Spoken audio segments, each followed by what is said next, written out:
Faly miarabantsika rehetra ary manona ny fiadanan'ny tompo ho anao izay manaraka izao fandarana antso amin'ny fibebana izao izay natolotry ny hetsiky ny fampiraisana kristiana ho an'ny firenena. Ny tanjo amin'ny antso amin'ny fibebahana marina dia tonga voamendriky ny fibebahana. Koa ao anatin'ny fandarana izay arahantsika misesy ato indray dia ankohonana mamoa voamendriky ny fibebahana. Manana vahiny maromaro isika ao anatin'izany pasteur Fabrice Rabenjarisolo tonian'ny fikambana mampiely baiboly malagasy sady mpiandraikitra ny sekolona ray mpianakaviana izay hitafatafa amintsika ny hoe mila mahay manararaotra tsara ny amin'izao andro ny fihibohana izao ny ankohonana. Novanintsika ato anatin'ity fandaran'ity ihany koa pasteur Kamira Tsimbazafy akoatra ny mampitandrina azy dia mpanofana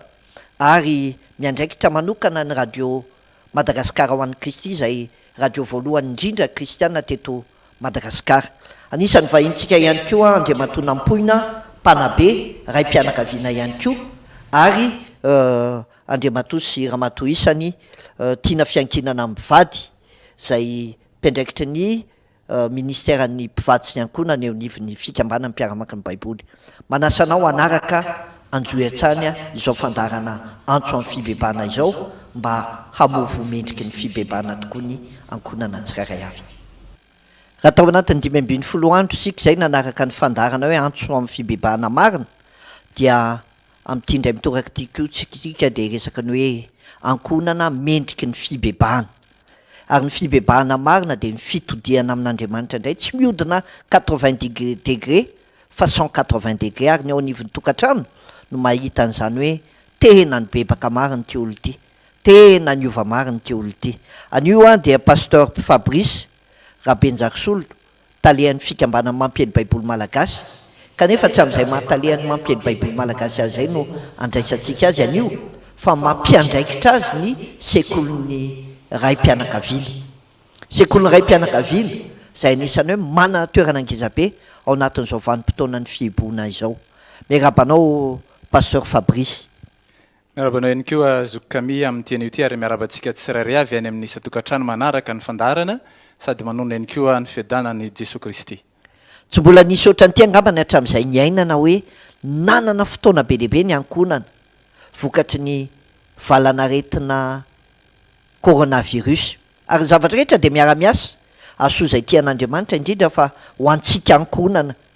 satria manana fotoana be dehibe isika. Pasteur andao tsika mba hiresaka kely hoe ankohonana mahay manararaotra amin'ny lafiny tsara ny fihibohana. Inona ary no azo atao manao an'izao hoe tsisy mivoaka ny trano na ray aman-drenina ny zanaka manana fotoana be dehibe iarahana. Ie tena mitombona izay voalaza teo izay no hoe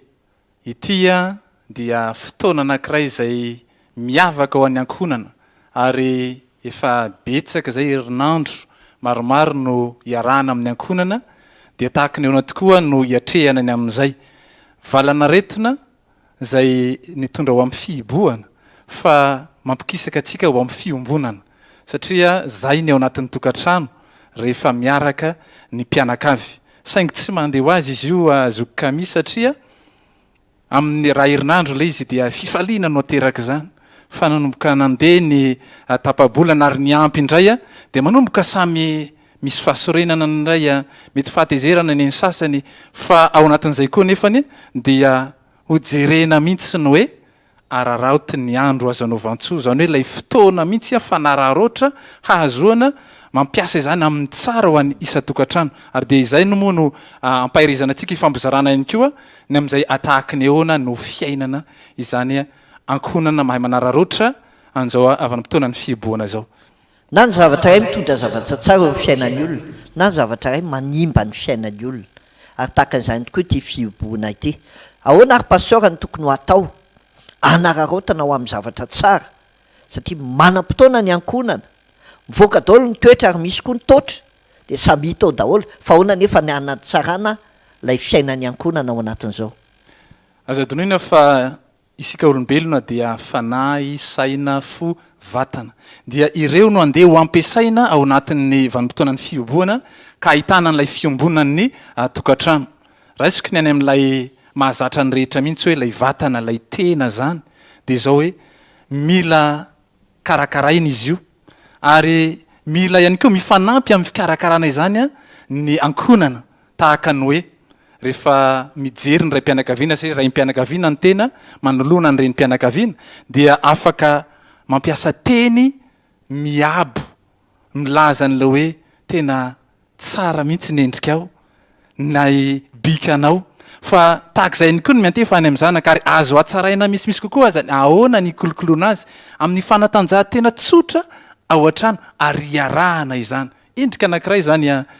zoky kami zany hoe ao an-trano zany miara manao fitness kely ohatra ny fianakaviana no ny fandrosoana koa efa be lehibe ny zavatra azo atao anatin'izany ary any teninao toy ihany koa de hoe fanararaotra miteny zavatra tsara zavatra miabo ho an'ny ankohonanao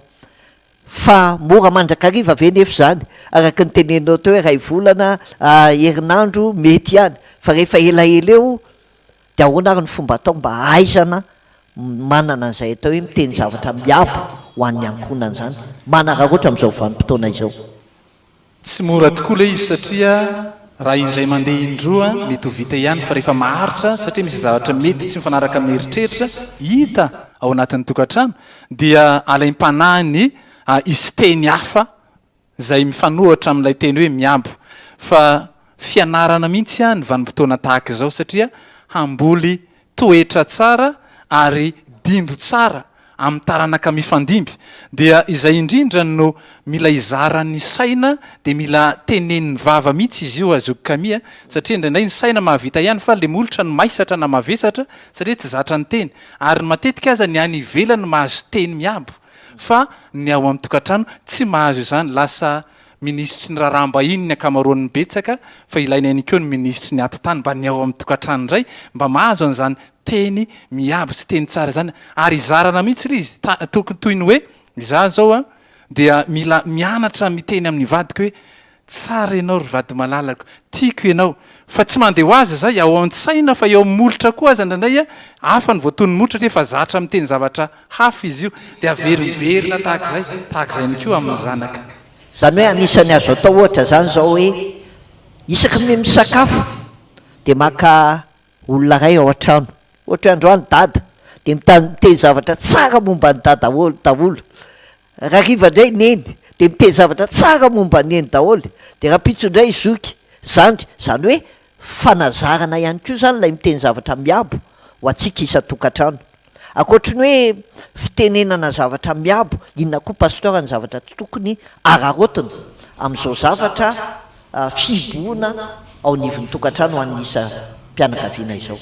anisany izay manampy ny isa-tokantrano ihany keo satria hiteraka fiombonana tokoa ilay fihibohana ry zoky kamia dia ny amin'ilay fiarahana manao zavatra anankiray iombonana de zavatra tsotra no azo iaingana no hoe raha misy telo nao amin'ny tokantrano ohatra na efatra na tahak'izay dia andeha atomboka ny hoe amin'ty anio ty andro anankiray de hiaraka anao zavatra iarahana na iraisana amin'ny lay reny mpianakaviana ohatra hoe miara manamboatra goûter zay zao ao anatiny na ny miaraka natao hoe mandrehitra afo aza le arina zany ny mikopaka ny anankiray de ny anankiray ny nandrehatra azy de ny anankiray mametraka vilany eo ambony fa jareo fa misy fitohizana fa isy resaka tsara koa ateraka zay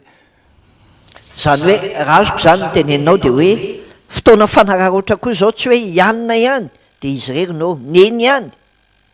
na idada ihany na le zanaka ihany fa fotoana ny fandrombonana miara sasany mamafatrano sasany mampiri-pandrina sasany mitetika karoty sasany manasa vary zava-dehibe tena zava-dehibe zay satria tsy hitatsika amin'ny fiainana andavanandro zany satria mirotorotsy tsika miazakazaka isika na amin'ny fianarana na amin'ny asa mandrara fa ity no ambolena sy anomboana iainana ny toetra tsara iray ny ankohonana fa rehefa tapitra mantsy io fihibohana io ka tsy natomboka zay de vao maika koa aza hitatra amina zavatra hafa fa andeha izay zavatra tsara iombonana no efa volena den'izao sady de manohy isika aorinan'izany zavatra roa zany voaraiko to raha ny fampizarantsika amin'ny rahalahy de le hoe mianatra mifampiresaka de miteny zavatra miabo ao nivon'ny tokantrano ny zavatra faharoa de ny hoe ankohonana misy fanampy na miara manao zavatra mba isian'ilay fifandraisana fifankalalana ary ataontsika hoe ambiance ao anatin'ny ankohonana ihany koa. Roa zay efa ngezabe zay raha itsika isa-tokantrano a ny manao fampiarana ao am'izay kanefa be dehibe ihany koa no azo anararaotrana miara mijery film. Azo atao tsara mihitsy zany. De raha mijery film nefa de inona no azo tonona rehefa avy mijery film. Rehefa miara mijery film na fahitalavitra arakaraky n'izay zavatra jereny eo a dia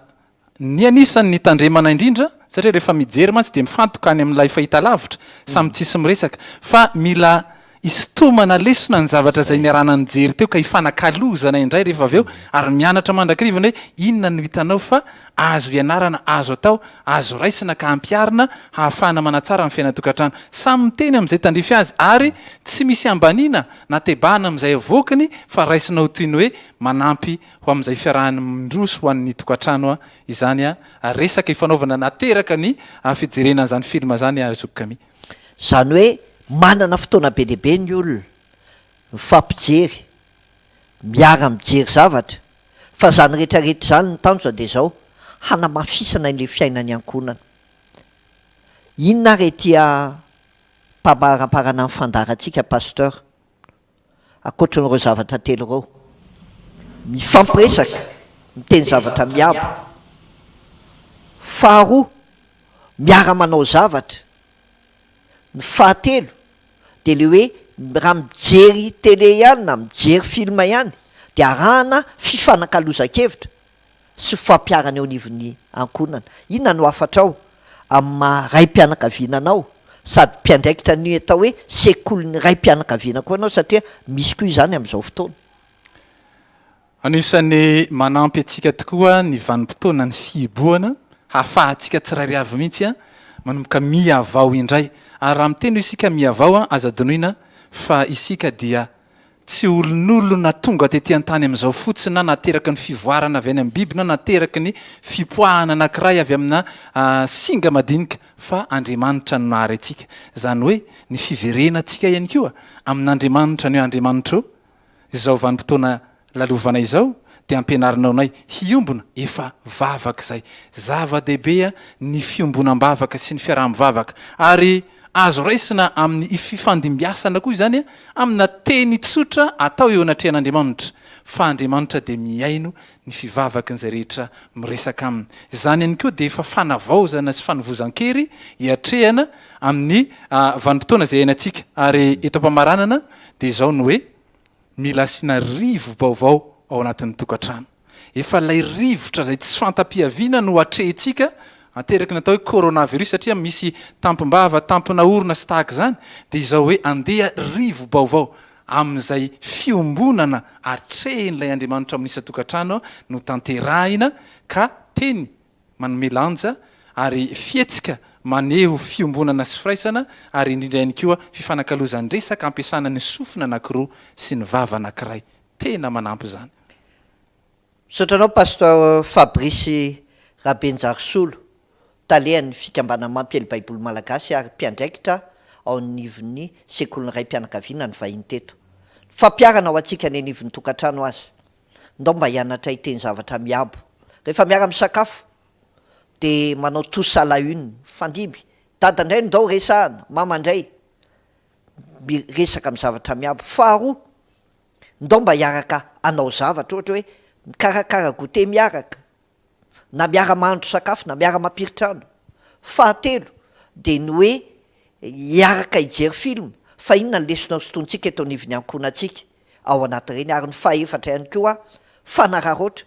de ny fiverenan'ny ankohonana miaraka manompo an'Andriamanitra. Ny sasany mamaky teny, sasany mivavaka, sasany mba mizara tenin'Andriamanitra ary io pasteur ny tiako tenenao anaty 2 minitra. Tsisy pasika ohatran'ity miverina tany amin'ny pasika voalohany de ny pasiky ny jiosy zay niainga atao anivon'ny ankohonana. Inona ny afatrao satria mbola tsy tapitra ny fahatsiarovan'ny olona ny andro pasika. Ny pasika dia ambara tokoa hoe pasika fandresena ary ny fandresena lehibe ho atsika amin'izay hoe fitsanganan'i Jesosy Kristy tamin'ny maty dia izy mamelona indray ao anatin'ny tsirairay avy ao ny fanatrehan'Andriamanitra. Noho izany indrindra dia andeha lay endrika hita maso mihitsy amin'izany fandresena zany. Anisan'izany a zokami lay mirana lay mitsiky ao anatin'ny tokantrano, fa rehefa zarantsika an'izany koa io endrikitsika hoe fandresena de miteraka fifaliana sy fitsikina, dia lasa miova tanteraka mihitsy na lay endrika lay hoditra aza fa izay zaraintsika any amin'ny hafa ihany keo, satria mila hita ity velany mantsy zany fandresena izany. De misaotra anao nanaiky ny vahiny teto ary misaotra antsika rehetra ihany koa ankonana mamomendriky ny fibebahana, mila mahay manararaotra amin'ny zavatra tsara amin'izao fihibohana izao. Vavaka ho an'ny ankonana isika Andriamanitra taio indrindra ny ankonana rehetra izay nanaraka izao fandarana izao, mba hitondra fanavaozana, fampiraisana, fampieritreretana, fifampitsonjovana ny vanim-potoana tahaka izao, ary hitsin'ny fiovana marina ho amin'ny fiainan'ny ankonana tsiraray avy. Mba ho voninahitra anaranao. Misaotra Tompo. Amen. De izay indray no fandarana ny arahantsika tamin'ity anio ity, mbola mitohy izany atao hoe ankonana mamomendriky ny fibebahana izany. Fiadanan'ny Tompo aminao.